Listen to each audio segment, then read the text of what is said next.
On the aftermath of the Tucson shootings, I still had Sheriff Dudnick's declarations in mind. It's my feeling that his personality is the type that is susceptible to this kind of behavior. It doesn't surprise me that people from the right would be upset that people like myself and maybe people from the left and a whole lot of other people in America feel as I do, that the anger that's purposely generated by people who make a living off of it serves one particular party better than the others, and it wouldn't surprise me if it continues at least through 2012. So when I heard there was a movement to recall the sheriff, I drove to Tucson. In the Black Weapons Armory, I found some of the sheriff oppositors.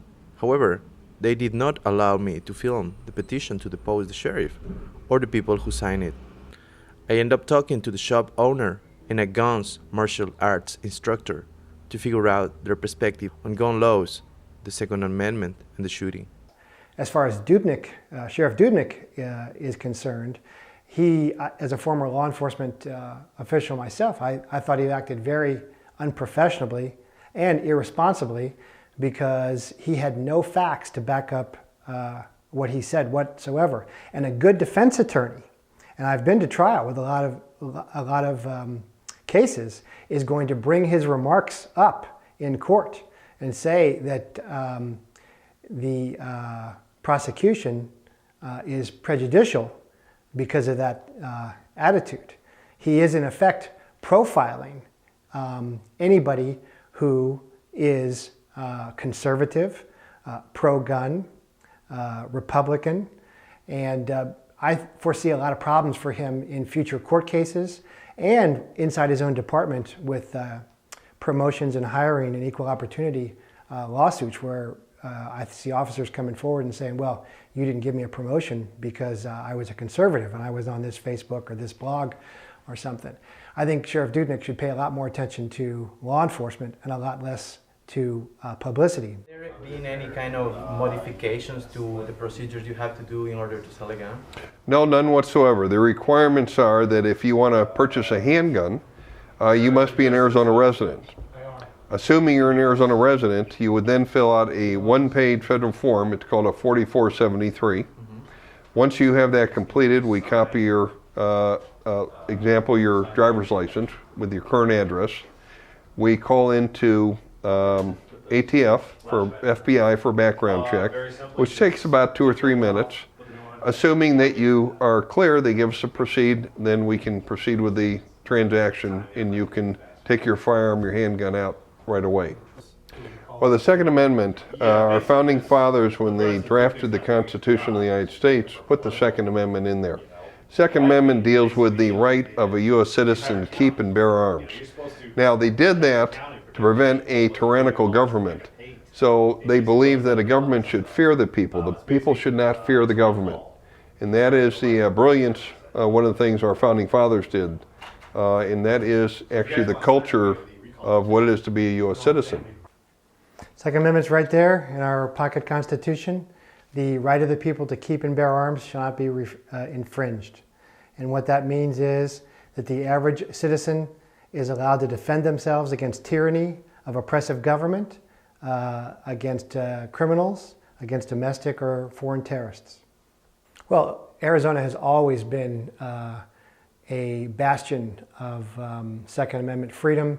And if you're paying attention to American politics right now, Arizona is the epicenter of individual rights and states' rights, where we are opposing big government restrictions, and emphasizing individual and states' rights, including gun rights. Because if you aren't free, the reason we're free is not because we talk about it. The reason is because we're armed and able to defend it.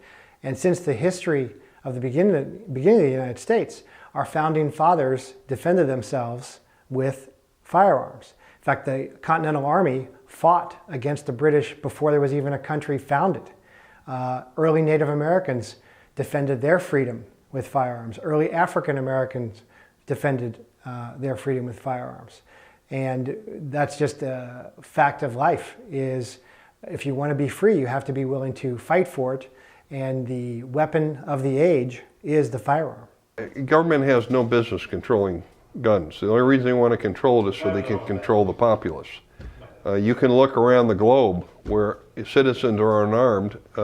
Venezuela, someone not far from your own native country, is a great example where the citizenry has been disarmed, and now you have a dictator in South America. Of course, he calls himself a president. I'm talking about Hugo Chavez. So the government does not have a right to control the firearms. There is no proposal on the floor that I've heard of at this point to control the firearms.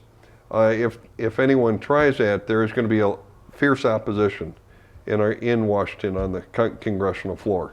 Well, there is on the form itself. If you have been hospitalized or had been evaluated for mental problems, then you're prohibited from purchasing a firearm. I think our gun laws are fine the way they are.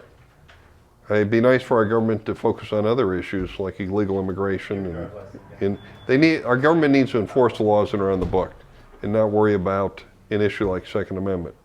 Well, we have some very unique issues. We're a border state. The majority of the drug trafficking is coming right through just south of here. We know for a fact our border is porous. We're being overrun, and our federal government is not doing anything. They're looking the other way. Well, again, the Second Amendment starts off by saying a well-regulated militia. And the reason for that at the time was because when the United States of America was being founded, there really was no United States Army yet. There was a Continental Army, and George Washington was leading the Continental Army, but in local areas, they were militias. Militia took on a dirty word under the Clinton administration. And there is kind of a connotation of big-bellied, camouflage, cut-off sleeves, backwoods types. But actually the history of America is founded on militias, local communities, local citizen patriots defending themselves from the British with their firearms. And again, that's what happened on that Saturday. You could say that those folks were an unorganized militia. They came together right there for the event, and all those people worked together. You know, retired Colonel Bill Badger's armbarring the guy down. 61-year-old Patricia Wright grabbing his magazine. Joe Zamudio drawing his weapon and then holstering it. Daniel Hernandez keeping pressure on Congresswoman Gifford's head wound. Certainly, if he had not done that, she probably wouldn't be making the miraculous progress. But everybody worked together immediately as a citizen militia. And it was an armed militia. Joe Zamudio was armed. He just didn't need to shoot. So the concept of militia has been badmouthed. And now we normally call them state National Guards, as in the Arizona National Guard. But I believe, if I'm not mistaken, there is still an Arizona law on the books that every adult male from age 18, I think, to 42 maybe, is in the Arizona militia.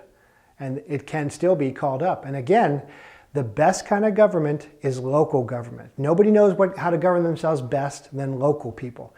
This whole big government concept that people in Washington or people in the UN can best know what's best for us in different places is absurd. And militia shouldn't be a dirty word at all. For the real news, this is Oscar Leon.